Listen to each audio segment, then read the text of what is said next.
আল্লাহ বলেছেন, কি বলেছেন? কুল ইন্না সালাতি ওয়া নুসুকি ওয়া মাহইয়ায়া ওয়া মামাতি লিল্লাহি রাব্বিল আলামিন। 8 নম্বর পারা 9 নম্বর পৃষ্ঠা 9 নম্বর লাইন 162 নম্বর আয়াত সূরার নাম আনআম। আল্লাহ বলছেন বলো কুল ইন্না সালাতি ওয়া নুসুকি ওয়া মাহইয়ায়া ওয়া মামাতি লিল্লাহি রাব্বিল আলামিন। বলো আমার নামাজ, আমার কুরবানি, আমার হায়াত, আমার মউত সব কিছু আল্লাহর জন্য।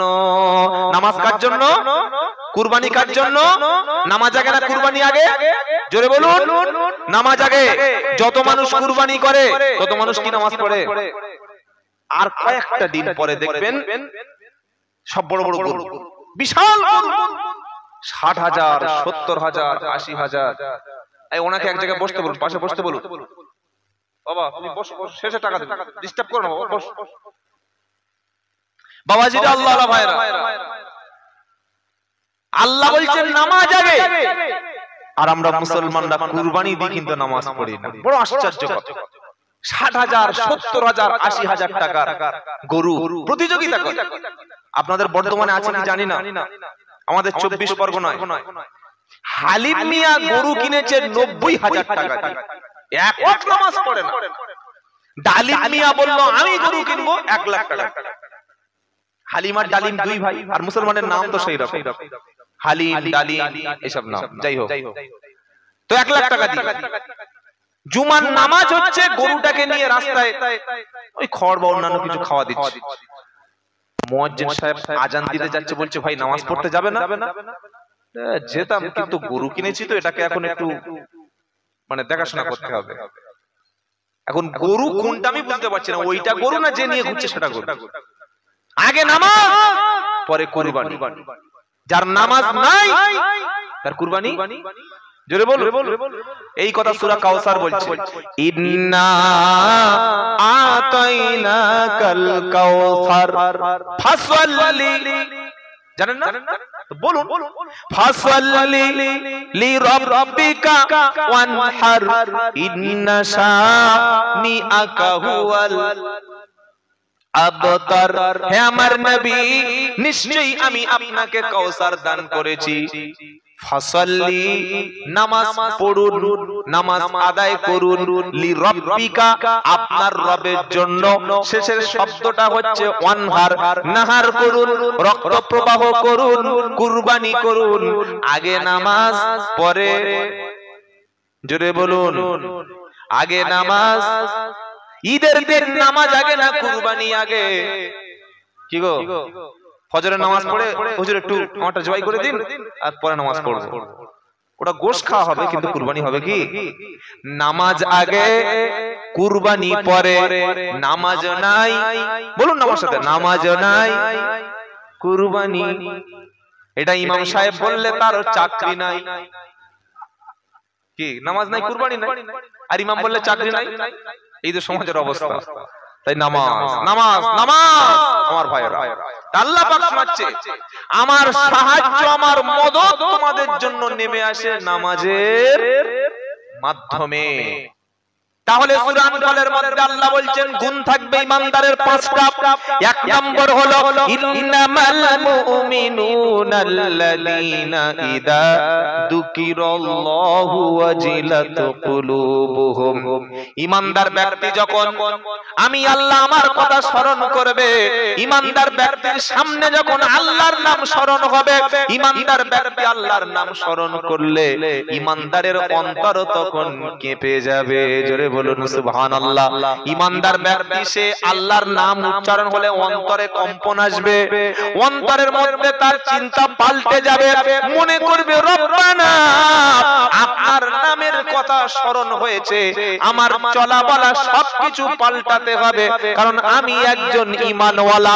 খ্রিস্টানরা যেভাবে খায় আমি খাবো নবীর মতো, খ্রিস্টানদের পোশাকের মতো আমার পোশাক হবে না, খ্রিস্টানদের বিয়ের মতো আমার বাড়ির বিয়ে হবে হবে না, ইহুদিদের চুল কাটার মতো আমার ছেলের চুলের ডিজাইন হবে না, ইহুদিদের খাওয়ার স্টাইলের মতো আমার খাওয়ার স্টাইল হবে না, ইহুদিদের ড্রেসের মতো আমার ড্রেসটা হবে না, কারণ আমি একজন ঈমানদার। আমার চলা বলা খাওয়া সবকিছু নবী সুন্নতে নববীর উপরে হবে। জোরে বলুন সুবহানাল্লাহ। ঈমানদার ব্যক্তির এক নম্বর কোয়ালিটি, আল্লাহর নাম শুনলে অন্তরে কাঁপে। 2 নম্বর, ওয়াইদা তুলিয়াত আলাইহিম আয়াতুহু যাদাতুহুম ঈমানা। ঈমানদার ব্যক্তি আল্লাহর কোরআন তেলাওয়াত করলে আল্লাহর উপরে তখন ঈমান বেড়ে যায়। সুবহানাল্লাহ পড়েন। ও মুসলমান, যারা এখনো কোরআন পড়তে পারছো না, যারা এখনো কোরআন পড়ুনি, ভাই দুটো পায়ে ধরে আমি আব্দুল্লাহ জুবায়ের তোমাদের বলছি, তুমি মনে করে বলছি, আপন মনে করে, আল্লাহর কসম, আল্লাহি আর সময় নাই, আর হাতে সময় নাই। কোরআন শিখে নাও, কোরআন পড়ো, কোরআনকে বুকের সঙ্গে ধরো, কোরআনকে সামনে রেখে জীবন যাপন করো, কোরআনকে বাঁচার অস্ত্র বলে মনে করো, কোরআনকে সিনার মধ্যে ধারণ করো।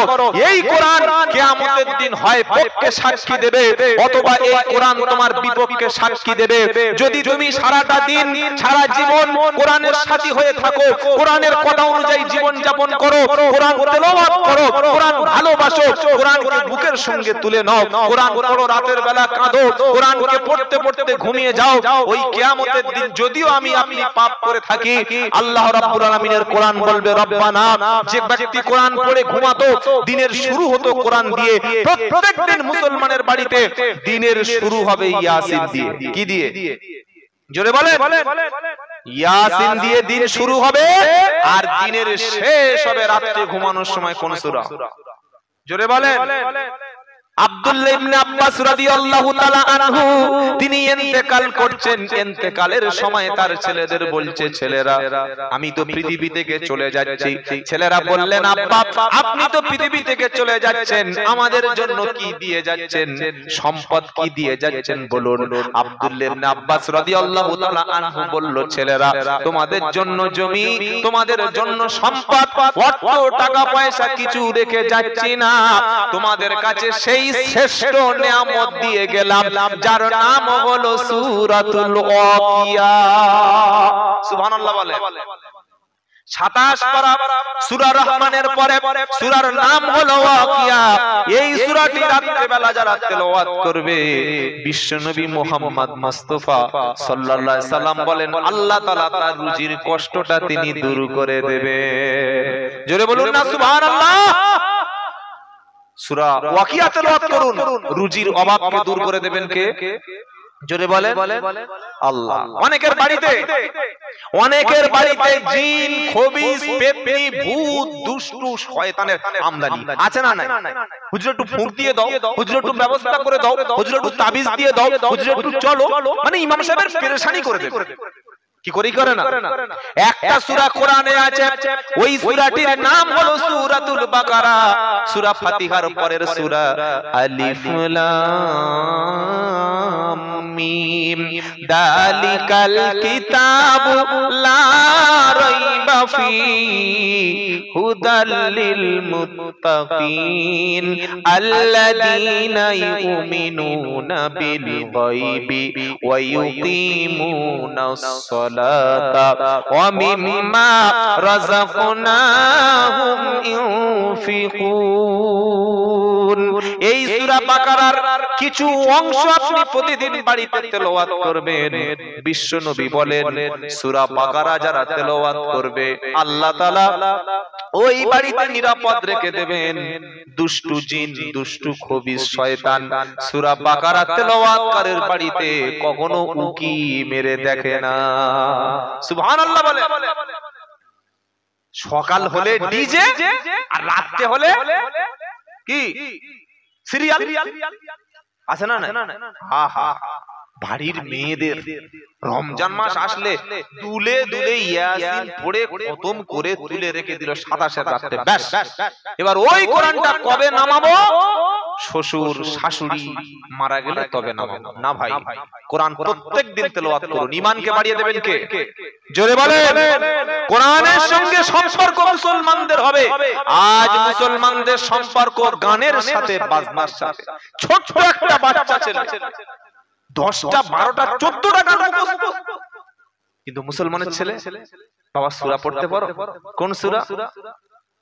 সূরা জানো? বললে হ্যাঁ জানি। বিয়ে করতে গেছে এই আমাদের এলাকায়, ভাই সূরা পড়তে জানো? কোন সূরা মুখস্থ আছে? হ্যাঁ জানি। কোন সূরা? বলছে মাসূরা। আচ্ছা মাসূরা সূরা কথা বলেন, কোন সূরা? তো বলছে মাসূরা।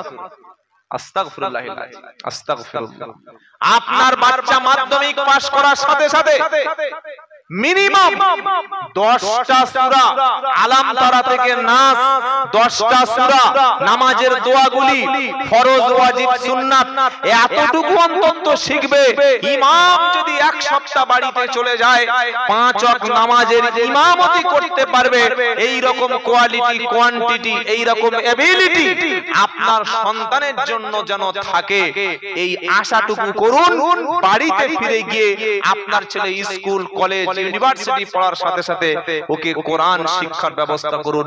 এটা আপনার উপরে ফরজ। বলুন ইনশাআল্লাহ, বলুন ইনশাআল্লাহ। আজ থেকে কোরআন শিখবো আমরা। যারা বয়স্ক ব্যক্তি আছেন কোরআন শিখুন। সন্ধ্যার পরে, মাগরিবের নামাজের পরে চায়ের দোকানে বসে আড্ডা দিয়ে কোনো লাভ নাই। শুধু সমালোচনা, শুধু গীবত, শুধু পরচর্চা, পরনিন্দা। অথচ যারা সামনে পিছনে নিন্দা করে তাদের ঠিকানা জাহান্নাম।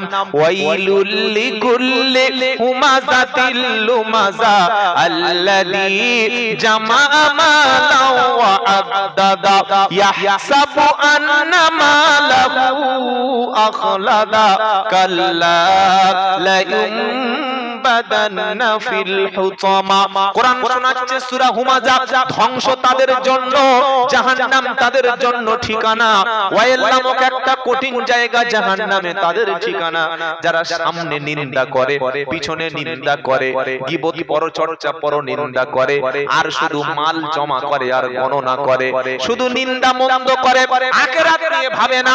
মাল শুধু ইনকাম করে গরু ছাগলের মতো, জন্তু জানোয়ারের মতো। মাল সারাদিন পরিশ্রম করে, রাত্রে বেলা শুধু খালি ক্যাশ বসে হিসাবটা মেলায়। ফজরের নামাজ কাজা হয়ে গেছে, জোহর কাজা হয়ে গেছে, আসর কাজা হয়ে গেল, মাগরিব ইশা কাজা হয়ে গেল। এসব হিসাব মেলানোর কোনো সময় নাই। টাকার হিসাবটা ঠিক মিলিয়ে দিচ্ছে। আজকের হলো 5000, আগামী কাল হবে 6000, এই মাসে 1.5 লাখ, সামনে মাসে 2 লাখ। এটাই হচ্ছে ইনকাম। কোরআন শোনাচ্ছে আল্লাযী জামাআ মালাও ওয়া আদ্দাদা ইয়াহসাবু আন্না মালাহু আখলাদা। সে শুধু ধারণা করে মাল আমার চিরস্থায়ী হবে, সম্পদ আমার চিরস্থায়ী হবে। কোরআন বলছে না, কাল্লা লা ইউনবাদান্না ফিল হুতামা। মাল কখনো তোমার সাথে চিরস্থায়ী হবে না। ঠিকানা আমাদের কোথায়? ঠিকানা কোথায়? যাওয়ার সময় একবার কবরটা ঘুরে দেখে যাবেন। কোনো গ্যারান্টি নাই। এসেছেন, উঠে দাঁড়ানোর কোনো গ্যারান্টি আছে? জোরে বলেন। বিছানায় শুয়েছে স্বামী স্ত্রী, দুজনে গল্প করছে। রাত 2 বেজে 10 মিনিট হয়ে গেল। স্বামী বলছে বুক যন্ত্রণা করছে রে, পানি আন, পানি আন। বিউটি এসে দেখছে পুরো লিভে গেছে আলো। কি হলো? হাত দেখছে বিপি নাই, চোখে দেখছে চাল পড়ে গেছে, মুখে দেখছে গেঁজা, মাথার চুল শক্ত, পা দেখছে ঠান্ডা, হার্টবিট দেখছে বন্ধ। ডাক্তার এসে দেখছে 3 মিনিট আগে শেষ, আউট। কি হয়ে গেল? কোনো গ্যারান্টি নাই। তারপরের দিন মসজিদে ফজরের সময় বলছে বিশেষ ঘোষণা, মোহাম্মদ ইউনুস উনি গতকাল ইন্তেকাল করেছেন, জানাজার নামাজ জোহর বাদ স্কুল মাঠে হবে। পাড়া লোকেরা বলছে গতকাল দুপুর বেলা একসঙ্গে বসে তাস খেললাম না, মারা গেল। একসঙ্গে বসে কি করেছে বলুন? নামাজ পড়তে পারেনি, একসঙ্গে তাস খেলা। এর নাম মরণ। তৈরি হয়ে যাও, একদম রেডি থাকো। তাই কোরআন, সকলে বলুন কোরআন পড়বো ইনশাআল্লাহ। আর আমার শিক্ষিত যুবক যারা এসেছো, কলেজের ছেলেরা, স্কুলের ছেলেরা, হাই স্কুলের ছেলেরা, প্রাইমারি স্কুলের ছেলেরা, তোমরা প্রত্যেকে বাড়িতে একটা করে আরবি কোরআনের সাথে বাংলা কোরআন কিনবে। আমি আব্দুল্লাহ জুবায়ের বলছি, শোনো। আরবি অক্ষর পড়বে, সুন্দর করে আরবি ধরে ধরে পড়বে, তার নিচে যে বাংলা লেখা আছে বাংলাগুলি নিজের অর্থ নিজের মাতৃভাষায় কোরআন পড়ো। যেটা বুঝতে অসুবিধা হবে মসজিদের যোগ্য ইমাম সাহেবের কাছে বসে শিখে নাও। আজকের বিশ্বে মুসলমান হচ্ছে খ্রিস্টানেরা, মুসলমান হচ্ছে জৈনরা, আমেরিকা ইউরোপে সবচাইতে বেশি ইসলামে কনভার্টেড হচ্ছে কিভাবে? তারা কোরআন পড়ছে মাতৃভাষায়, বিশ্বনবীর জীবনী পড়ছে, তারা কোরআন নিয়ে গবেষণা করে ইসলাম কবুল করছে। আর মুসলমানের ছেলেরা ইসলাম নিয়ে গালাগালি করছে, মুসলমানের ছেলেরা মদ খাচ্ছে, মুসলমানের ছেলেরা পয়লা জানুয়ারিতে ডান্স করছে, মুসলমানের ছেলেরা 31st নাইট পালন করছে, মুসলমানের ছেলেরা মদ খেয়ে যেভাবে রাস্তায় ঘুরছে আপনি চিনতেই পারবেন না। কেন? আমাদের মধ্যে টাকার অভাব নাই, পয়সার অভাব নাই, জমি জায়গার অভাব নাই, সম্পদের অভাব নাই, সব আমাদের মধ্যে আছে। এক ঈমান হারা হয়ে গেছি, দুই কোরআন থেকে আমরা সরে এসেছি। যখন কোরআন ছেড়ে দিয়েছি, যখন আল্লাহর কিতাবটা ছেড়ে দিয়েছি, আল্লাহর মার, আল্লাহর গজব, আল্লাহর উপর থেকে লানত, অভিসম্পাত আমাদের জন্য ফরজ হয়ে গেছে। তাই বাঁচতে যদি চাই কোরআন ধরবো ইনশাআল্লাহ। বলি ইনশাআল্লাহ। সকলে নিয়ত করুন। যত মা এসেছেন, বোন এসেছেন, যারা শুনছেন, প্রত্যেক দিন আপনার বাড়িতে আপনার ছেলে আপনার মেয়ে যেন কোরআন দিয়ে দিন শুরু করতে পারে। অন্তত এক পৃষ্ঠা হলে আল্লাহর কালাম পড়ুন।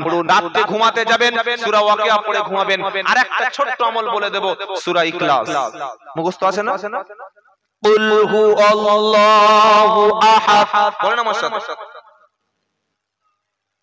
আল্লাহুস সামাদ লাম ইয়ালিদ ওয়া লাম ইউলাদ ওয়া লাম ইয়াকুল লাহু কুফুয়ান। এই সূরাটি যে ব্যক্তি 3 বার পাঠ করবে, আল্লাহ রাব্বুল আলামিন তার আমলনামায় 1 খতম কোরআন শরীফের সওয়াব লিখে দেবে। সুবহানাল্লাহ বিহামদি সুবহানাল্লাহ। কি মর্তবা, কি ফজিলত! একটা ওয়াক্ত পড়লে কোরআনের 10টা নেকি আল্লাহ আমাদের আমলনামায় লিখে দেবেন। সুবহানাল্লাহ বলবেন না? ও মুসলমান, এই কোরআন থেকে আজকে আমরা দূরে সরে গেছি। এই মুসলমান কোরআন পড়তে পারে না, হাসরের ময়দানে কোরআন পক্ষে অথবা বিপক্ষে সাক্ষী দেবে। তাহলে ঈমানদারের দ্বিতীয় কোয়ালিটি কি? ঈমানদার কোরআন পড়বে, কোরআন বুঝবে, আর ঈমান আল্লাহর উপরে বেড়ে যাবে। বলুন সুবহানাল্লাহ। 3 নম্বর হলো ঈমানদারের খাঁটি মুমিন যারা, তাদের কোয়ালিটি হলো ওয়া আলা রাব্বিহিম ইয়াতাওয়াক্কালুন। ঈমানদার খাঁটি মুমিনের 3 নম্বর কোয়ালিটি হলো ঈমানদার ভরসা করবে শুধুমাত্র আল্লাহর উপরে। সুবহানাল্লাহ। আজ বর্তমানের মুসলমান তাকিয়ে দেখুন, আপনি তৃণমূল করছেন, করুন, বামের সমর্থন হতে পারেন, কংগ্রেসের সমর্থক হতে পারেন, যে কোনো দল করবেন সেটা আপনার পার্সোনাল ম্যাটার। ভারতবর্ষের জমিনে, সারা পৃথিবীর জমিনে বর্তমানে ঈমানদারদের জন্য আল্লাহ ছাড়া কোনো সাহায্যকারী আছে? জোরে বলেন আছে? অনেক মনে হচ্ছে না না আমাদের এই দল আছে, সেই দল আছে, ওই দল আছে। যত দেখছেন দল, আজকের আছে দল, কালকের দল খুঁজে পাবেন না। একটাই দল আপনাকে বাঁচাবে, সেই দলটার নাম হচ্ছে ইসলাম। বলুন সুবহানাল্লাহ। ইসলামের মধ্যে প্রবেশ করুন, আল্লাহর ঘরের সঙ্গে সম্পর্ক তৈরি করুন, ওলামাদের সঙ্গে সম্পর্ক তৈরি করুন। আলেম বিদ্বেষী হবেন না, ওলামা বিদ্বেষী হবেন না, মসজিদ থেকে দূরে থাকবেন না, কোরআন থেকে দূরে থাকবেন না, হারাম থেকে দূরে থাকবেন, হারাম সম্পর্ক থেকে দূরে থাকবেন, নাজায়েজ কাজ থেকে দূরে থাকবেন, গুনাহের কাজ থেকে দূরে থাকবেন, জেনে শুনে মিথ্যা বলবেন না, জেনে শুনে হারাম খাবেন না। সব সময় মনের মধ্যে ভয় রাখবেন আল্লাহকে সাহায্য কে করবে। জোরে বলে। ঈমানদারের দ্বিতীয় নমুনা ওয়া আলা রাব্বিহিম ইয়াতাওয়াক্কালুন। আল্লাহর উপরেই ঈমানদার ভরসা করে, আর কারোর উপর না। বলুন সুবহানাল্লাহ। আর আল্লাহর উপরে যে বান্দা ভরসা করে, আমার আল্লাহ শোনাচ্ছে আলাইসাল্লাহু বিকাফিন আবদা। এটা 24 পারা সূরা জুমারের প্রথম পৃষ্ঠা। আল্লাহ রাব্বুল আলামিন বলেন, বান্দা বলো আমি আল্লাহ কি তোমার জন্য যথেষ্ট না? জোরে বলুন সুবহানাল্লাহ। আমাদের জন্য কে যথেষ্ট? যথেষ্ট কে? আল্লাহ। আল্লাহ তার বান্দাদের জন্য যথেষ্ট। কেন যথেষ্ট? কারণ সৃষ্টি করেছেন আল্লাহ, আর বাঁচার আমাদের সম্পূর্ণ দায়িত্বকে নিয়েছেন। আল্লাহ পাক আবার বলছেন ফালিয়াবুদু রাব্বা হাদাল বাইত আল্লাযী আত'আমাহুম মিন জু'ইন ওয়া আমানাহুম মিন খাউফ। সূরা কুরাইশ সকলে পড়েছেন, নামাজে ইমাম সাহেব বারবার পড়েছে। মুসলমান সূরা কুরাইশ থেকে কি শিক্ষা নিয়েছেন? আল্লাহ বলছেন শোনো, ফালিয়াবুদু রাব্বা হাদাল বাইত। মসজিদের সামনে গিয়ে কেউ যদি বলে বান্দা এই মসজিদের মালিক কে, আপনি কি বলবেন? মসজিদ যে কার ঘর, ওই ঘরের মালিক কে? আল্লাহ বলছে এই ঘরের মালিকের যদি ইবাদত তোমরা করো, প্রতিদিন যদি মাথা ঘরের মালিকের কাছে নিচু করো, ওই ঘরের মালিকের সঙ্গে যদি তুমি সম্পর্ক তৈরি করো, আমি আল্লাহ আমার পক্ষ থেকে তোমার জন্য দুটি খুশির সুসংবাদ। সুবহানাল্লাহ বলে কি কি? আল্লাযী আত'আমাহুম মিন জু'। বান্দা তুমি যখন ক্ষুধার্ত হবে, তোমার যখন খাবারের প্রয়োজন হবে, তোমার অর্থনৈতিক কষ্টটা আমি আল্লাহ আমার বান্দার অর্থনৈতিক কষ্ট দূর করে দেব। আমার বান্দা ক্ষুধার্ত থাকবে আর আমি আরশে আজিমে বসে বসে দেখব। এটা কখনো হতে পারে না, কারণ মা মিন দাব্বাতিন ফিল আরদি ইল্লা আলাল্লাহি রিজকুহা। 12 নম্বর পারা 1 নম্বর পৃষ্ঠা 1 নম্বর লাইনে 6 নম্বর আয়াত সূরার নাম হুদ। আল্লাহ বলছেন পৃথিবীতে যা কিছু আছে এমন কেউ নাই যে আমি আল্লাহ খাওয়াই নাই, আর কে কি খাবে ওই চিন্তাটা আমি আল্লাহ করে দিই। সবার রিজকের দায়িত্ব নিয়েছি আমি আল্লাহ, সেজন্য আমি হলাম রাজ্জাক, রুজিদাতাকে। জোরে বলেন। কোটি টাকার মালিক, একটা ছেলে একটা মেয়ে। ও ভাই, ও সাহেব, ছেলে মেয়ে আর নাই না? কেন? প্রবলেম কি? খাওয়াবো, কোথায় রাখবো? এ মুসলমান বলে কি বলে না? এটা বলা, এটা বিশ্বাস করা কুফরি। মাথায় রাখো। একটু আগে আসরের নামাজ পড়ে এসেছে, বলছে কি খাওয়াবো? তুমি খাওয়াবে বেটা, তুমি খাওয়াবে? কে খাওয়াবে? জোরে বলে। এবার প্রশ্ন করছি, উত্তর দিন। পৃথিবীতে মানুষের সংখ্যা বেশি না অন্যান্য প্রাণীর সংখ্যা বেশি? অনেকে ভাবছে এতগুলো মানুষ, অনেকে মনে করছে এইগুলো মানুষের চাইতে আবার প্রাণী বেশি। আমরা অনেকে বলি 18,000 মাখলুকাত, এটা ভুল। আল্লাহ কোন লিমিটেড কোম্পানি না। কত যে সৃষ্টি আল্লাহর আছে, national geography, animal planet, Discovery, এই চ্যানেলগুলো দেখলে আল্লাহর সৃষ্টি সম্পর্কে একটা কনসেপশন তৈরি হয়ে যায় যে কত প্রাণী আল্লাহ ক্রিয়েট করেছেন। সুবহানাল্লাহ পাঠ করে। কি সবাইকে কে খাওয়ায়? আল্লাহ। সমুদ্রের তলায় কত লক্ষ লক্ষ ভ্যারাইটিস প্রাণী আছে, সবাইকে আল্লাহ খাওয়ায়। নীল তিমি, ব্লু হোয়েল, এই নীল তিমি যেদিন তার বাচ্চা হয়, ওর মায়ের পেট থেকে যেভাবে বাচ্চা হয়, আমাদের যেমন ডেলিভারি হয়, তিমি হচ্ছে স্তন্যপ্রায়ী প্রাণী, তার বাচ্চা হয়, দুধ খায়। তো যেদিন তিমি মাছের বাচ্চা হবে, ওই দিনেই প্রায় 2 থেকে 3 মণ দুধ প্রথম দিনেই লাগে। সুবহানাল্লাহ বলবে। ওটা কে সাপ্লাই করে? কে সাপ্লাই করে? আল্লাহ। কত হাজার হাজার প্রাণী। সুতরাং এই কথাটা কোনোদিন বলবেন না যে কি খাওয়াবো, কে খাওয়াবে। আর আমাদের এই যে ছেলে হোক আর মেয়ে হোক একটার বেশি নিও না, এই যে কনসেপশনটা, এটা কিন্তু ইহুদিদের কনসেপশন। এই যে মানুষদের বোকা বানিয়েছে, ছেলে হোক আর মেয়ে হোক একটা, এটা তৈরি করেছে এই আইডিওলজিটা ইহুদিদের। ওরাই পৃথিবীকে বুঝিয়েছে ছেলে হোক আর মেয়ে হোক একটার বেশি নেওয়া যাবে না। আপনি যদি কালকের ইসরায়েলে গিয়ে অবৈধ ইহুদি রাষ্ট্রে গিয়ে দেখেন, প্রত্যেকটা ইহুদির 5টা 6টা 7টা 8টা 9টা 10টা বাচ্চা। আপনারা বলবেন হুজুর আপনি কি গিয়েছেন? আমি জেনে পড়াশোনা করে গবেষণা করেই তবে আপনার সামনে আমি কথাটা বলছি, আজে বাজে কথা বলছি না। প্রত্যেকটা ইহুদির 8টা 10টা 12টা বাচ্চা, ওরা ইহুদি কলোনিগুলো বাড়াচ্ছে। আপনারা মনে করছেন ফিলিস্তিনের গাজা আর রাফা বোম্বিং করে শেষ করে দিলে আর হয়তো পাশে তারা কিছু বলবে না? না, গাজা এবং রাফা ফিলিস্তিনের ধ্বংস করে দেওয়ার পরে ওরা হাত বাড়াবে কিন্তু লেবাননের দিকে, ওরা হাত বাড়াবে মিশরের দিকে, ওরা হাত বাড়াবে সৌদি আরবের দিকে, ওরা হাত বাড়াবে জর্ডানের দিকে, ওরা হাত বাড়াবে পাশে রয়েছে সিরিয়া তাদের দিকে। কারণ ইহুদিদের যে তাদের মোসাদ যে গোয়েন্দা সংস্থা রয়েছে এবং তাদের ইহুদিদের যে মুরব্বিগুলো রাহবারগুলো যে রয়েছে আলেমরা, তারা বলেই দিয়েছে যে গোটা পৃথিবীটাই আমরা ইহুদিজম দিয়ে এটাই আমরাকে গোটা পৃথিবীতে আমরা রাষ্ট্র ক্ষমতা কায়েম করব।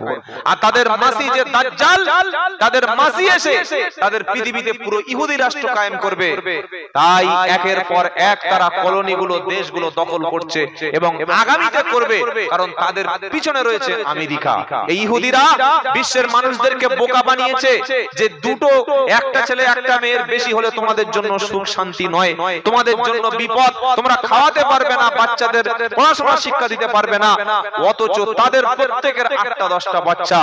আমাদের ভারতবর্ষে অনেকে মুসলমানদের নাম শুনলে মনে করে এরা বেশি বাচ্চা নয়। বিশ্বকবি রবীন্দ্রনাথ ঠাকুর নাম শুনেছেন? শোনেন নাই? বিশ্বকবি রবীন্দ্রনাথ ঠাকুররা তার বাবা মায়ের 14টা সন্তানের মধ্যে রবি ঠাকুর ছিলেন 11 নম্বর সন্তান। কি বলছি বুঝতে পেরেছেন?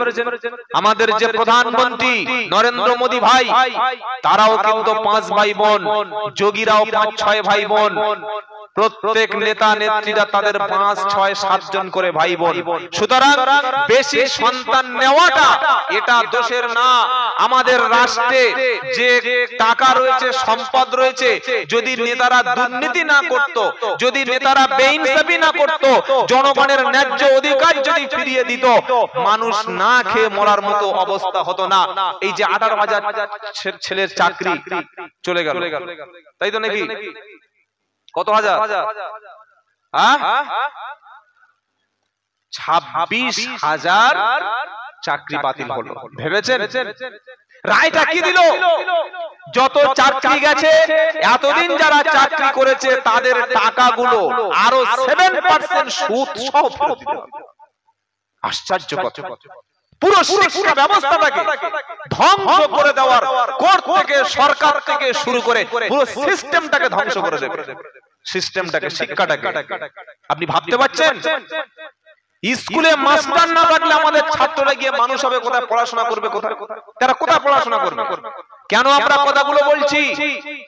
শিক্ষাই হচ্ছে জাতির মেরুদণ্ড। যে জাতির মধ্যে শিক্ষা নাই তারা নেতৃত্ব দিতে পারে না, যে জাতির মধ্যে শিক্ষা নাই তারা এগিয়ে যেতে পারে না। আজকের বাংলায় শুধু হিন্দু আর মুসলমানের মধ্যে দাঙ্গা লাগিয়ে দেওয়ার জন্য দিন রাত চেষ্টা করছে কে কত বড় হিন্দু হতে পারে, কে কত বড় মুসলমান হতে পারে। কেউ রাম মন্দির বানানোর কথা বলছে, কেউ বাবরি মসজিদ বানানোর কথা বলছে। মনে রাখবেন, মসজিদ বানিয়ে, মন্দির বানিয়ে কোনো লাভ হবে না যদি মানুষ শিক্ষিত না হয়, যদি মানুষের মধ্যে হসপিটাল না থাকে, যদি মানুষের মধ্যে রুটি রুজির ব্যবস্থা না থাকে। আমরা আমাদের সন্তানদেরকে কাদের হাতে রেখে চলে যাচ্ছি? সামনে দিন ভয়ঙ্কর দিন। তাই অনুরোধ করে বলে যাচ্ছি, আল্লাহ যে পয়সাটুকু আপনার দিয়েছে, সরকারি স্কুলে আর পড়াশোনা বলতে কিছুই নাই। বেসরকারি স্কুল, বেসরকারি মিশনে আপনার ছেলেটাকে, আপনার মেয়েটাকে ভালো স্কুল, ভালো মিশনে পড়িয়ে কোরআন শিক্ষা দিয়ে, দিন শিক্ষা দিয়ে তাকে মুসলমান হিসাবে, মানুষ হিসাবে তৈরি করে রেখে যান। সামনের দিন আরো কঠিন দিন আসছে। আর যে কনসেপশন ইহুদিরা শিখিয়েছে, সন্তান হোক, ছেলে হোক আর মেয়ে হোক, একটার বেশি না, এই আকীদা, এই কথা বিশ্বাস করা কুফরি। আল্লাহ আমাদের সন্তান দিয়েছে, আল্লাহ যতগুলো আমাকে দেবেন, আমার স্ত্রীর শারীরিক অবস্থার দিকে লক্ষ্য রেখে আল্লাহ যতটুকু আমাকে ধারণ ক্ষমতা দিয়েছে, আমি আমার সন্তানদেরকে নেব, মানুষ করব, লেখাপড়া শিক্ষা দেব, দিন শিক্ষা দেব। কারণ রুজির মালিককে জোরে বলুন আল্লাহ। ইমানদারের তৃতীয় নমুনা কি বললাম? আল্লাহর উপর ইমানদার ভরসা করে। জোরে বলুন সুবহানাল্লাহ। ইমানদারের আরো দুটো নমুনা বাকি আছে। 4 নম্বর হলো আল্লাযীনা ইউকিমুনাস সালাত। ইমানদার ব্যক্তি, খাঁটি মুমিন ব্যক্তি নামাজ কায়েমকারী হয়। জোরে বলুন সুবহানাল্লাহ। ইমানদার নামাজ কাজাকারী হয় না, ইমানদারের শর্ত হলো নামাজ কায়েমকারী হবে। 5 নম্বর হলো ওয়া মিম্মা রাযাকনাহুম ইনফিকুন। ইমানদার ব্যক্তির 5 নম্বর নমুনা হলো ইমানদার ব্যক্তি আল্লাহর রাস্তায় মাল খরচ করবে। জোরে বলুন সুবহানাল্লাহ। আপনি যখন টাকা খরচ করবেন, পয়সা খরচ করবেন, কার কার পিছনে খরচ করবেন? কোরআনুল কারীমে আল্লাহ একটা লিস্ট করে দিয়েছে। ইয়াসআলুনাকা মাযা ইনফিকুন কুল মা আনফাকতুম মিন খায়রিন ফালিল ওয়ালিদাইনি ওয়াল আকরাবিনা ওয়াল ইয়াতামা ওয়াল মাসাকিন ওয়া ইবনিস সাবিল। 2 নম্বর পারা 12 নম্বর পৃষ্ঠা 14 নম্বর লাইনের 215 নম্বর আয়াত সূরা নাম বাকারা। আল্লাহর নবীকে জিজ্ঞাসা করা হলো, হে আল্লাহর নবী, আমরা যখন অর্থ খরচ করব, সম্পদ খরচ করব, কার কার পিছনে ব্যয় করব বলো?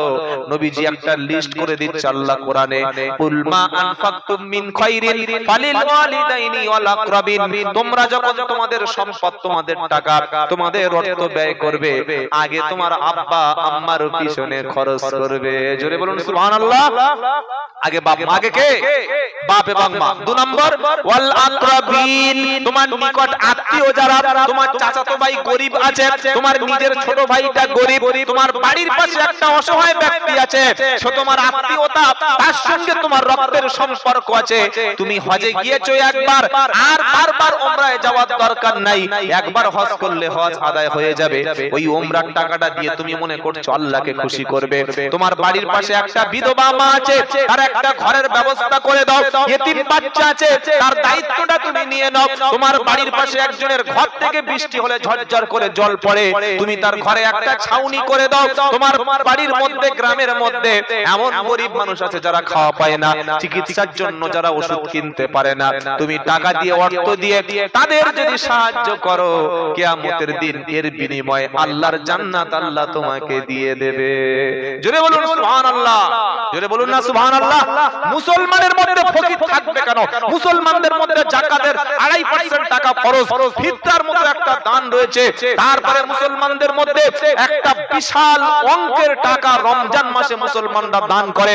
যে মুসলমান ধনীদের মধ্যে 2.5% টাকা, শতকরা 2.5 ভাগ যাকাত দেওয়া ফরজ, সেই মুসলমানদের গরীব থাকার কথা না। কিন্তু আমাদের মধ্যে ভিক্ষুক আছে না নাই? ঠিক, মাথায় টুপি দিয়ে কালনা, বর্ধমান, মেমারি, শক্তিগড়, আপনি তারকেশ্বর চলে যান, হুগলিতে চলে যান, হাওড়া চলে যান, আরামবাগ চলে যান, কোথায় যাবেন, যেখানে যাবেন মাথায় টুপি দিয়ে লা ইলাহা মাগো দুটো ভিক্ষা দাও। কি আরে ভিক্ষা করছিস প্যান্ট শার্ট পরে কর। কি বলছি বুঝতে পারছেন না? প্যান্ট শার্ট পরে কর, টুপি দাড়ির বদনাম করিস না। সারা জীবন পেশাব করে পানি নেয় না, ভিক্ষা করার জন্য মাথা একটা টুপি পরিয়ে, মুখে 6 মাস দাড়ি চাচেনি দাড়ি রেখে দিয়ে লা ইলাহা ইল্লাল্লাহ কলেমাটা পুঁজি করে নিয়ে ভিক্ষা করতে শুরু করছে। এই বদনাম ইসলামের বদনাম, এই বদনাম ইসলামের। আর একটা কথা শুনে রাখুন, ভিক্ষুক আসলে যেমন তেমন ভিক্ষুককে দান দেবেন না। বলে সে কি বলছেন আপনি? হ্যাঁ, শরীরে ক্ষমতা আছে, ইমিউনিটি পাওয়ার রয়েছে, স্বাস্থ্য সুস্থ, ইয়াং, পায়ে একটা দড়ি বেঁধে খুঁড়িয়ে খুঁড়িয়ে খুঁড়িয়ে টাকা তুলছে, কালেকশন করছে। এইবার মেন রাস্তা চলে গেল, টুপিটা খুলে নিল, পাঞ্জাবিটা খুলে একটা প্যান্ট শার্ট পরে নিল, বিরিয়ানি খেয়ে নিল, দুটো সিগারেট খেয়ে 5000 টাকা ইনকাম করে বার হয়ে চলে গেল। কি হচ্ছে না? হয় না? কি রে বাবা, ব্যবসা শুরু হয়ে গেছে। আমাদের কলকাতায় পার্ক সার্কাসে প্রচুর ভিক্ষুক রকম রয়েছে, যাদের লক্ষ লক্ষ লক্ষ লক্ষ টাকার জমি আছে, জায়গা ভিক্ষা করে খাচ্ছে। আল্লাহর কাছে সবচাইতে দুটো ঘৃণিত হালাল, যদিও হালাল কিন্তু আল্লাহ সবচাইতে বেশি ঘৃণা করে। এক, তালাক দেওয়া। কি করা? জোরে বলে। মানুষ কথায় কথায় রেগে গিয়ে 1 তালাক, 2 তালাক, 3 তালাক, তোর মায়ের তালাক, তোর বাপের তালাক। তো সে নাই ভুল করেছে স্ত্রী, তার মায়ের তালাক দিচ্ছিস মানে মায়ের সঙ্গে বিয়ে হয়েছিল? কি বলছি বুঝতে পারছেন? রাতের বেলা মাথা ঠান্ডা হয়ে গেছে, ছোট একটা ছেলে আছে 3 বছরের আর বড় মেয়েটা 9 বছরের। ইমাম সাহেবের কাছে ফোন করেছে, হুজুর বাঁচান। কি হলো? কি হলো রে? কে মেরে দিচ্ছে? কোন হেল্প লাগবে? না হুজুর ভুল করেছি। কি করেছিস বল? বললে আমার স্ত্রীকে মাল খেয়ে এসে তালাক দিয়েছি। একটু পায়খানা খেতে পারিস? খাবি তো খাবি, মাল খেয়েছিস, বাংলা মাল খেয়ে এত মাথা গরম হয়ে গেছে। অন্তত এক তালাক বল, ফিরিয়ে নেওয়ার রাস্তা আছে না? জানেন না? আত-তালাকু মাররাতান, তালাক হলো 2 বার। কবার? আর মুসলমান দেবে তো দেবে একবার 3 তালাক, একবার জবাই করবে। জবাই করার সময় চামড়া তো লোক একটু গলায় রাখে, কি রাখে না? কথা বলে না। আর তালাক দেওয়ার সময় 1 তালাক, 2 তালাক, 3 তালাক, তোর মায়ের তালাক, তোর বংশের তালাক। নাউযুবিল্লাহি মিন যালিক। ভুল করে যত ঝগড়া হোক, অশান্তি হচ্ছে, ঝগড়া হচ্ছে সংসারে, যান বিদেশে চলে যান, 2 বছর বাড়ি আসার দরকার নেই, যান চলে যান। 6 মাস আপনি অন্য জায়গায় গিয়ে ঘুরে আসুন। রাগের মুখে, রাগের মাথায় স্ত্রীকে কখনো তালাক শব্দ বলবেন? জোরে বলেন। একবার যদি 3 তালাক কেউ বলে ফেলে, ওই স্ত্রী আর ফিরিয়ে নেওয়ার কোনো প্রসেস বলে হুজুর নাই মানে? পাড়ার যে বুড়ো লোক আছে, বৃদ্ধ, ছত্তার চাচা, আব্দুল কুদ্দুস নানা, কোমরে বল নাই, হাত রকম কাঁপছে, চোখে সিগন্যাল নাই, ব্রেনে টাওয়ার নাই, তাকে দিয়ে বিবির কাছে 1 রাত ফেলে দেব, পরের রাতে আমাকে এভিডেভিট করে দেবে, আমি মাল নিয়ে ঘুরবো। কি এটা হচ্ছে কি হয় না? এটা হচ্ছে কি হয় না? আবার এটার নাম্বার করেছে আমরা হালাল। নাউযুবিল্লাহি মিন যালিক। আল্লাহ রাসূল লানত করেছেন যারা হালালা করে, যারা হালালা করায়। কিছু মোল্লা মৌলবী যারা মাদ্রাসায় পড়েনি, যাদের ইলম নাই, যারা জ্ঞান শূন্য, তারা এই সমস্ত কাজগুলো করায়। কোনো হাক্কানি আলেম এই কাজ করে না। মনে রাখবেন মুসলমান, কেউ যদি তার স্ত্রীকে একবার তালাক বলে ফেলে, ওই স্ত্রীকে কিয়ামত পর্যন্ত ফিরিয়ে নেওয়ার কোনো রাস্তার 3 তালাক বললে একটাই তবে রাস্তা খোলা আছে, নাই নয়, আবার রাস্তা একটা আছে। কি রাস্তা? স্ত্রী যদি তালাক হয়ে যাওয়ার পরে দ্বিতীয় কোনো একটা বিয়ে করে, প্রথম স্বামী তালাক দিয়েছে, ইদ্যত পালন করার সময় শেষ, আরেকটা বিয়ে করে, দ্বিতীয় স্বামীর সংসার করতে করতে আনফরচুনেটলি, দুর্ভাগ্যক্রমে দ্বিতীয় স্বামীটা যদি মারা যায়, অথবা দ্বিতীয় স্বামী যদি তালাক দিয়েই দেয়, তারপরে পৃথিবীর সমস্ত বৈধ পুরুষ যেমন জায়েজ, ঠিক আগের স্বামীটাও ওই স্ত্রীর কাছে বিয়ে করে তবে জায়েজ। ওই লুঙ্গি দিলাম, 5000 টাকা দিলাম, আমার বিবিকে নিয়ে তুমি রাতে থাকো, সকালে ফিরে দেবে, এই ভণ্ডামি ইসলামে নাই। কি বলছি বুঝতে পারছেন না? আবার কিছু মেয়েরা এখন আছে, জানি না আপনাদের বর্তমানের মেয়েরা করে কিনা, এখানকার মহিলারা সব ভালো আল্লাহওয়ালা। আমাদের 24 পরগনা আছে, স্বামীর সাথে কিছু একটা হলেই আমার তালাক দাও, আমি বাবার বাড়ি চলে যাব, তোমার মতো স্বামীর সংসার করব না। এরকম কোনদিন আপনাদের বলেছে কারো? আপনাদের বলে না? কারোর বলে নাই? নবীজি বলেন, শোনো, কোন স্ত্রী যদি স্বামীর কাছে খুব কারণবশত, কারণ ছাড়া তালাক চায়, ওই নারীটা জান্নাতে যাওয়া দূরের কথা, জান্নাতের সুঘ্রাণ পাবে না। আল্লাহু আকবার। আজ সংসারে অনেক স্ত্রী আছে স্বামীর অর্থ উপার্জনের উপরে খুশি না, খালি দাও, খালি টাকা, খালি পয়সা, খালি সম্পদ, যত দেবে নেই নেই নেই, কোনো শুকরিয়া নেই, কোনো প্রশংসা নেই। অথচ আল্লাহর নবী সাল্লাল্লাহু আলাইহি সাল্লাম বলেন, ওই নারী জান্নাতি নারী। কোন নারী?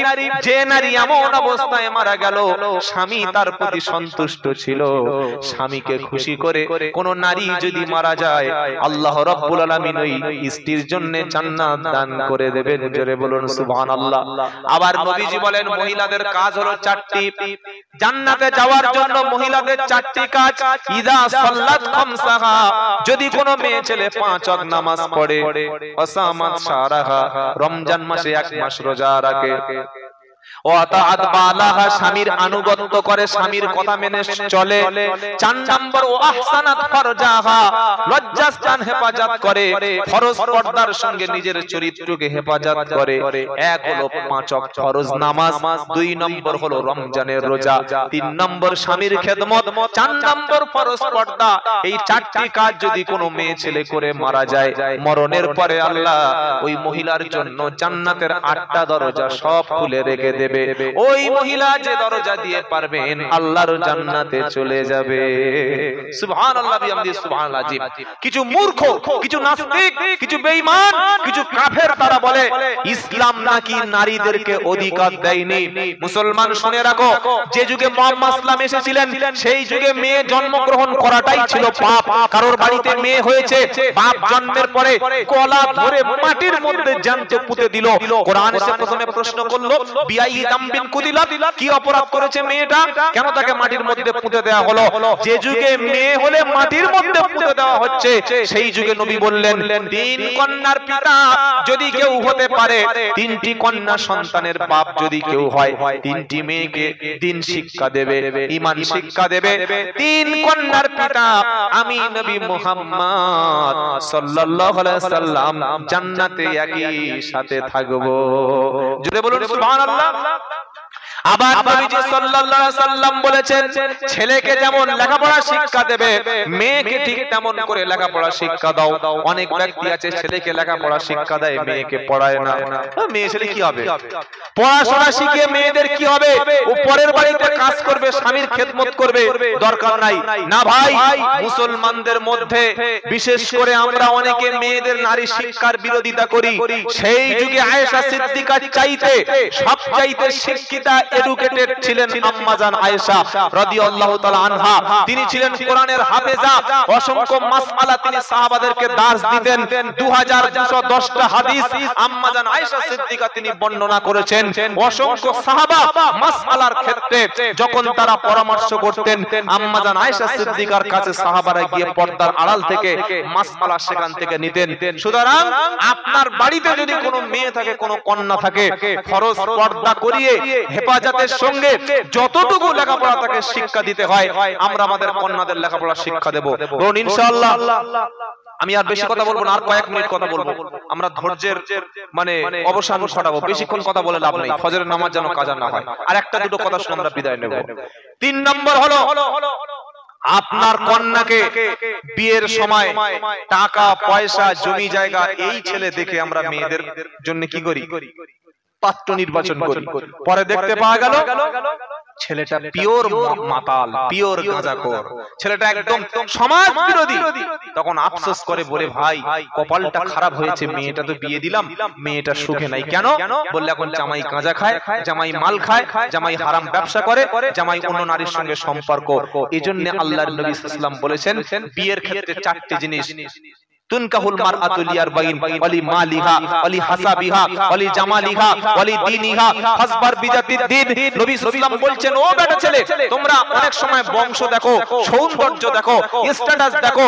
আমি নবী বলে যাচ্ছি বিয়ের ক্ষেত্রে নির্বাচন করবে কোনটা? ফাসবার বিজাতিদ দ্বীন। যদি তুমি দ্বীনদার দেখো, ছেলেদের বললেন তোমরা মেয়েদের মধ্যে চরিত্র দেখো, স্বভাব দেখো, দ্বীনদারি দেখো, পরেশগারিতা দেখো। আবার পরেশগার মানে কি? পর্দা করে আছে, আবার কয়েক ঘন্টা বয়ফ্রেন্ড পুষে আছে, এটা আবার পর্দা না। কি বুঝলেন? বোরকার ভিতরে কানে ফোন দিয়ে আবার সারা রাত ফোনে কথা বলছি, আবার কি ধরনের পর্দা? এটা পর্দা বলে না। বোরকা পরে বয়ফ্রেন্ডের গাড়িতে বসে সিনেমা হলে চলে যাচ্ছে, এটা কি পর্দা? শুধু বোরকা মানে পর্দা নয়, পর পুরুষের কথাটা শোনা থেকে নিজের কান হেফাজত করা পর্দা। পর পুরুষের সঙ্গে ঘুরতে যাওয়া থেকে নিজেকে হেফাজত করা, এটা পর্দা। তাই আপনার কন্যাকে সুশিক্ষায় শিক্ষিত করার পরে যখন কাউকে সঙ্গে বিয়ে দেবেন, আগে দেখবেন 5 ওয়াক্ত নামাজ, আগে দেখবেন তার বাড়িতে দ্বীনদারিতা আছে কিনা। ছেলেটা মাতাল, অনেক পয়সার মালিক, বিয়ে দেবেন না। ছেলেটার কোটি কোটি টাকার সম্পত্তি, কিন্তু ছেলেটার চরিত্র খারাপ, ছেলেটা বদ্দীন, তার কাছে মেয়ে বিয়ে দেবেন না। রিকশা চালায়, টোটো চালায়, ছোট্ট ব্যবসা আছে, কিন্তু ছেলেটা সৎ, নামাজি, ভালো চরিত্র, ভালো দ্বীনদার, পরেশগার। আপনি আপনার কন্যাকে দিন, সুখ শান্তি দেবেন কে? জোরে বলে আল্লাহ। কথাটা মাথায় থাকে জানো। ইমানদারের 5 নম্বর কোয়ালিটি কি বলছিলাম? ইমানদার ব্যক্তি তার সম্পদ দান করে। এই 5টি কোয়ালিটি যে ইমানদারের থাকবে, আল্লাহ বলছেন উলাইকা হুমুল মুমিনুনা হাক্কা, ওরাই হলো খাঁটি মুমিন। জোরে বলুন সুবহানাল্লাহ। খাঁটি মুমিন ওরাই খাঁটি ইমানদার। তাদের জন্য সুসংবাদটা কি? লাহুম দারাজাতুন ইনদা রাব্বিহিম ওয়া মাগফিরাতু ওয়া রিজকুন কারীম। আল্লাহর পক্ষ থেকে তাদের জন্য রয়েছে ক্ষমা এবং বিশাল পুরস্কার। জোরে বলুন সুবহানাল্লাহ। এই 5টি কোয়ালিটি আমরা অর্জন করব ইনশাআল্লাহ। বলে জোরে বলে। আবার আল্লাহ সূরা তাহরিমে ইমানদারদের বলছে, ইমানদাররা হয় তওবাকারী। কি হয়? জোরে বলে ইয়া আইয়ুহাল্লাযীনা আমানু তুবু ইলাল্লাহি তাওবাতান নাসুহা। 28 নম্বর পারা 20 নম্বর পৃষ্ঠা 2 নম্বর লাইনের 8 নম্বর আয়াত সূরা নাম তাহরিম। আল্লাহ বলছেন, ও বিশ্বাসী ইমানদারেরা, তুবু ইলাল্লাহি তাওবাতান নাসুহা। ইমানদারেরা তোমরা খালেস নিয়তে একেবারে আল্লাহর দিকে তোমরা ফিরে এসো। তাওবাতান নাসুহা, খালেস নিয়তে বিশুদ্ধ অন্তরে তোমরা তওবা করো। আমরা কি মনে করি জানেন? ফজরের নামাজ পড়ে আস্তাগফিরুল্লাহ আস্তাগফিরুল্লাহ আস্তাগফিরুল্লাহ আস্তাগফিরুল্লাহ আস্তাগফিরুল্লাহ 100 বার পড়লাম, পড়ে এইবার 2 নম্বরে শুরু করলাম, এর নাম তওবা না। তওবার শর্ত হলো 3টি। খুব ভালো করে শুনুন, আর একটা দুটো কথা বলে আমরা কথা শেষ করব। তওবার শর্ত হলো 3টি। 1 নম্বর হলো যে পাপগুলো আমরা এতদিন করেছি ওই পাপ আজ থেকে আমি থামিয়ে দেব ইনশাআল্লাহ। বলুন ইনশাআল্লাহ। বললেন না কেন? 2 নম্বর হলো যে পাপগুলো এতদিন আমরা করে এসেছিলাম, আগামীতে ভবিষ্যতে বা ফিউচারে ওই পাপের সঙ্গে বা ওই পাপ আমি আর করব না ইনশাআল্লাহ। বলেন একটা ছেড়ে দিলাম অপরাধ, আর একটা ওই পাপ আর করব। লটারির টিকিট কাটবো না বলছেন না? হ্যাঁ বলুন। কি ভাই করবো নাকি না? ইনশাআল্লাহ। মিথ্যা কথা আগামীকাল থেকে বাড়ি গিয়ে দেখা যায়, তাই তো? অপরের নারী, হারাম নারী দেখলে রাস্তা থেকে কি গো একটু গল্প করা যাবে তো? আরে বলছেন না কেন? সুদের মাল মুসলমানরা খায়। মুসলমানরা সুদের মাল খায় না, কিন্তু নিজের বিবিকে বন্দনার মহিলা সমিতিতে আস্তাগফিরুল্লাহ এই যে বলে আপনি সুদের সবচাইতে 2টো পাপ আছে। সুদের সবচাইতে ছোট পাপ হলো নিজের মাকে বিয়ে করা। সুবহানাল্লাহ বলবেন না নাউজুবিল্লাহ? আজ মুসলমানের ঘরের মেয়েরা বন্ধন মহিলা সমিতি আর এই সমস্ত হারাম কাজের সঙ্গে যুক্ত হয়ে গেছে। নবীজি বলেছেন সাল্লাল্লাহু আলাইহি সাল্লাম, সুদের ছোট পাপ হলো নিজের মাকে বিয়ে করা, আর সুদের সবচাইতে বড় পাপ হলো আল্লাহ এবং তার রাসূলের বিরুদ্ধে যুদ্ধ করা। নাউজুবিল্লাহ বলবেন না? কোরআনে আল্লাহ পাক বলছে, তাই ঈমানদারদের তওবা করো। তওবার 3টে শর্ত। 1 নম্বর পাপ ছেড়ে দাও, 2 নম্বর ভবিষ্যতে আর ওই পাপ করবে না, 3 নম্বর হলো যে পাপটা করেছো ওই পাপের জন্য আল্লাহর কাছে অনুতপ্ত হও। পৃথিবী না জানুক আমি তো জানি কি পাপ করেছি হায়। কেউ জানে না। এই যে সাদা পাঞ্জাবি, সাদা টুপি আর সুন্দর রুমাল পরে বসে বসে বক্তব্য করছি, সকলে মনে করছেন বিখ্যাত মাল, কিন্তু আমি যে কিছু তো আমি জানি। আর আপনারা যারা টুপি মাথায় দিয়ে সুন্দর করে বসে আছেন, আমার তো দেখে মনে হচ্ছে সব একদম জিব্রাইল মিকাইলের খালাতো ভাই বসে আছে, ফেরেশতারা। কিন্তু সকালবেলা বা দুপুরবেলা স্ত্রীর সঙ্গে, প্রতিবেশীর সঙ্গে বা আমরা কে কি পাপ করব সেটা আল্লাহ তো বেশক জানেন, আর আমরা জানি কি জানি না? কি আমরা জানি না? তাই কবি বলছে, পৃথিবী না জানুক আমি তো জানি কি পাপ করেছি হায়, আমারও পাপের করলে বিচার, বাঁচার উপায় নাই আমার, দয়াময় তুমি ক্ষমা করো আমার, দয়াময় তুমি ক্ষমা করো আমার। আল্লাহ আমাদের ক্ষমা করুন, সকলে বলুন আমিন। তিনটি শর্ত পূরণ করো মুসলমান, মসজিদটাকে দখল করো মুসলমান, কোরআনটাকে ধরে নাও মুসলমান। তিনটি তওবার কি শর্ত? এক নম্বর হলো যে পাপ এতদিন করে এসেছি আমরা প্রত্যেকেই জানি কোন পাপের সঙ্গে যুক্ত। আজকের এই কোরআনের মজলিসে, তাফসীরুল কোরআন মজলিসে বসে তওবা এরকম করছি, ওই পাপটা আজ থেকে ছেড়ে দিচ্ছি। সকলে উচ্চ স্বরে বলি ইনশাআল্লাহ। যে পাপ আমরা করে এসেছি, মদ খাওয়া হোক, জেনা করা হোক, মিথ্যা বলা, চুরি করা, ওজনে কম দেওয়া, গান শোনা, অপর নারীর সঙ্গে সম্পর্ক, অপর পুরুষের সঙ্গে সম্পর্ক, মানুষকে কষ্ট দেওয়া, এই পাপগুলো ভবিষ্যতে আর কখনো করব না ইনশাআল্লাহ বলে। আর আজকে রাতে বাড়িতে ফিরে গিয়ে ওযু যদি না থাকে, বাড়িতে ফিরে গিয়ে তাহাজ্জুদের সময় হয়ে গেছে, ওযুটা করে বাড়ির মধ্যে নামাজের পাটিটা বিছিয়ে মুসলমান অন্তত 2 রাকাত নামাজ পড়বে। যে সূরা জানা আছে তাই পড়বে, সূরা জানা নাও থাকলে আল্লাহু আকবার সুবহানাল্লাহ বলে 2 রাকাত নামাজ পড়ে সিজদায় গিয়ে কেঁদে আল্লাহকে বলবেন, আল্লাহ আমি জিনা করেছিলাম, চুরি করেছিলাম, মিথ্যা বলেছি, নামাজ কাজা করেছি, সুদ খেয়েছি, হারাম খেয়েছি, তাই আল্লাহ তুমি অসন্তুষ্ট হয়ে গেছো। আজকের কোরআনের মাহফিল থেকে আমি তওবা করে এসেছি, আর মিথ্যা বলবো না, আর নামাজ কাজা করব না, আর সুদ খাবো না, আর হারাম খাবো না, অবৈধ সম্পর্ক রাখবো না। চোখের পানি যদি ফেলে আল্লাহকে একবার রাজি করতে পারেন, আল্লাহ পাক বলছে শোনো, তোমার জীবনের সব গুনাহ মাফ হয়ে যাবে।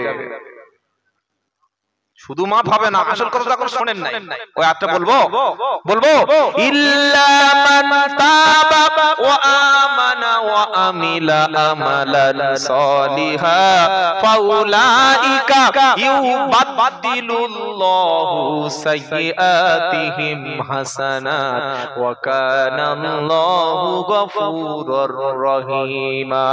19 নম্বর পারা 5 নম্বর পৃষ্ঠা 2 নম্বর লাইনের 70 নম্বর আয়াত, সূরার নাম ফুরকান।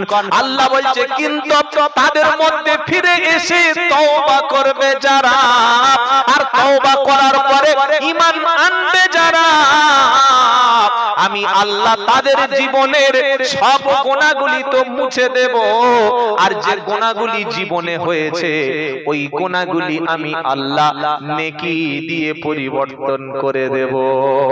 জোরে বলুন সুবহানাল্লাহ। কি শুনলেন মুসলমান? মদ খাওয়ার গুনাহ, চুরির গুনাহ, জেনার গুনাহ, নামাজ কাজা করার গুনাহ, পাপের গুনাহ, যত রকমের পাপ বড় ছোট যা গুনাহ করেছি, এই গুনাহগুলি সব তো মুছেই যাবে। শুধু মুছে যাবে না, এইগুলি আল্লাহ তাআলা নেকি দিয়ে বদলে দেবে যদি আমরা 3টি শর্ত পূরণ করি। মনে আছে? 1 নম্বর শর্ত কি বলুন?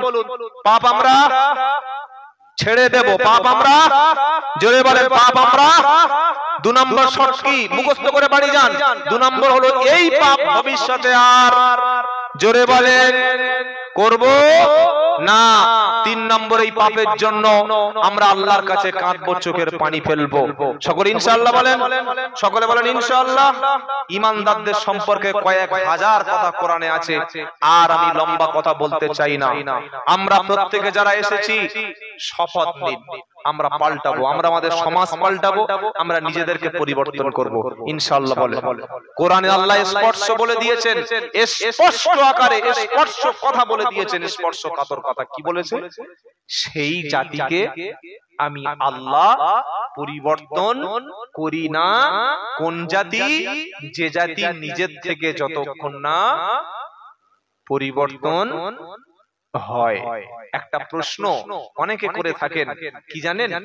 বলে হুজুর, আবাবিল পাখি তো কাবা শরীফ ধ্বংস করতে এসেছিল যখন ওই বাদশা আব্রাহা, তো সে সময় তো আবাবিল পাখি পাঠিয়ে আল্লাহ কাবাকে হেফাজত করেছিলেন। তো আজকের আবাবিল পাখি কোথায়? আর জিব্রাইল কোথায়? আর ফেরেশতা কোথায়?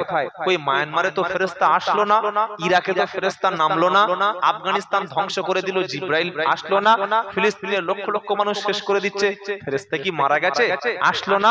এই প্রশ্ন অনেক ভাইরা আমার করে, অনেক মুসলমান করে। কোথায় ফেরেশতা, কোথায় আবাবিল?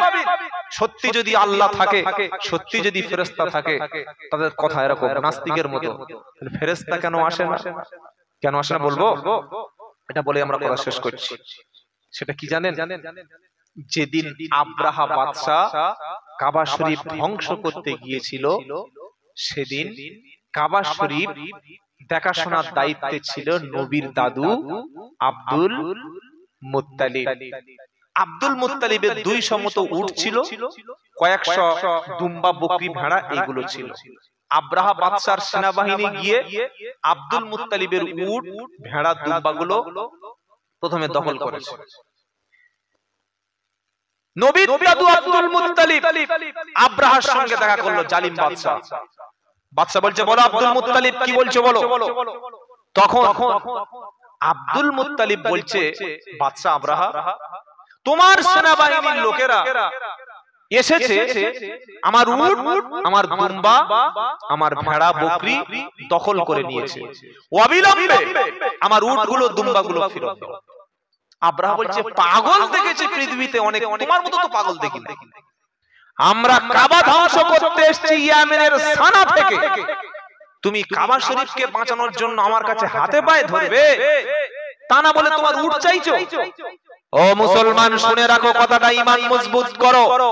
সেই সময় আব্দুল মুত্তালিব বলেছিল, উট দুম্বা বকরির মালিক আমি, তাই এটার হেফাজতের দায়িত্ব আমার, আমি চেষ্টা করছি। আর কাবা শরীফের মালিক হলেন কে? জোরে বলুন সকলে। এতগুলো মানুষের এই আওয়াজ, এই যদি আপনাদের আওয়াজ হয়, আপনারা এই শহীদ হবেন। আল্লাহু আকবার। জোরে বলুন, কাবার মালিক কে? আরো জোরে একসঙ্গে বলুন, কে? আব্দুল মুত্তালিব বলল, কাবার মালিক আল্লাহ, ওই আল্লাহ হেফাজত করবে। আমি আল্লাহর ঘর ধরে বলে এসেছি, আল্লাহ, আমার ক্ষমতা নাই এই কাবা শরীফ বাঁচানোর, তাই আপনার হাতে, ক্ষমতার হাতে ছেড়ে দিলাম, আপনি বাঁচিয়ে নিন। এ কথা বলে যখন আব্দুল মুত্তালিব চলে গিয়েছিল, ওই আব্রাহা বাদশা কাবা শরীফ ধ্বংস করতে গিয়ে উপর থেকে ছোট্ট ছোট্ট পাথর দিয়ে আল্লাহ পাক আব্রাহাকে ধ্বংস করে কাবাকে তিনি কিয়ামত পর্যন্ত তার দীর্ঘস্থায়ী করে রাখবেন। বলুন সুবহানাল্লাহ। আজ পৃথিবীতে 200 কোটি মুসলমান, ফিলিস্তিনে মুসলমান মরছে, মসজিদগুলো দখল হচ্ছে, সব মসজিদ ছেড়ে দিন, আপনার মসজিদ দখল হবে, আপনি দাঁড়িয়ে দেখা ছাড়া কিছু করতে পারবেন না। তাই আজকের আমরা একটা শপথ নেব। নেবেন শপথ? শপথ নেবেন? যারা বীর পুরুষ, যারা ঈমানদার, যারা আল্লাহকে ভালোবাসেন, সেই বর্তমানের বীর মুসলমানগুলো দেখতে চাই। কাপুরুষ যারা, মুনাফিক যারা, তারা হাত তুলবেন না, ঈমানদাররা হাত তুলবেন। নামাজের জন্য শপথ করব, আর হারাম ছেড়ে দেওয়ার জন্য শপথ করব। যারা জান্নাতে যেতে চান, যারা ঈমান নিয়ে কবরে যেতে চান, আজকে রাতে যদি আমার মরণটা হয়ে যায়, আমি যেন ঈমান নিয়ে যেতে পারি, এই রকম শপথ যারা করবেন, আর জীবনে কখনো নামাজ ছাড়বেন না, আর কোরআন কখনো ছাড়বেন না। যখন বলবো হাত তুলুন, তখনই হাত তুলবেন। তৈরি হন আস্তে আস্তে। জাহান্নামীদের প্রশ্ন করা হবে, ও জাহান্নামীরা, কেন জাহান্নামে এসেছো? ইয়াতাসালুনা আনিল মুজরিমিনা মা সালাকাকুম ফি সাকর। জাহান্নামীরা বলবে, ক্বালু লাম নাকু মিনাল মুসাল্লিন, আমরা নামাজ পড়তাম না, নামাজ পড়তাম না। তাই সকলে যারা ঈমানদার আছেন, যারা আল্লাহকে বিশ্বাস করেন, দুহাত আল্লাহর কাছে তুলে বলুন, আর জীবনে কখনো নামাজ ছাড়ব না। দেখি সবাই হাত তুলুন যারা পারবেন। নারায়ে তাকবীর। এই কেউ হাত নামাবেন না, আল্লাহর বান্দা যারা হাত নামাবেন না, বলুন, ইয়া আল্লাহ, আপনার নামে শপথ করছি, মৃত্যু পর্যন্ত নামাজ ছেড়ে দেব না। সকলে বলুন, ইয়া আল্লাহ, মিথ্যা বলবো না, হারাম খাবো না, মদ খাবো না, চুরি করব না, জিনা করব না। ইয়া আল্লাহ, আমাদের সবার তওবাকে আপনি কবুল করুন, আমিন ইয়া রাব্বাল আলামিন। হাত রাখুন। আমি গুনাহগার, আমরা সকলে পাপী। আজকের আল্লাহ তাআলা আমাদের সবার তওবাকে যেন কবুল করেন। সকলে বলুন আল্লাহুম্মা আমিন, সকলে বলুন আল্লাহুম্মা আমিন। যতটুকু কথা বলেছি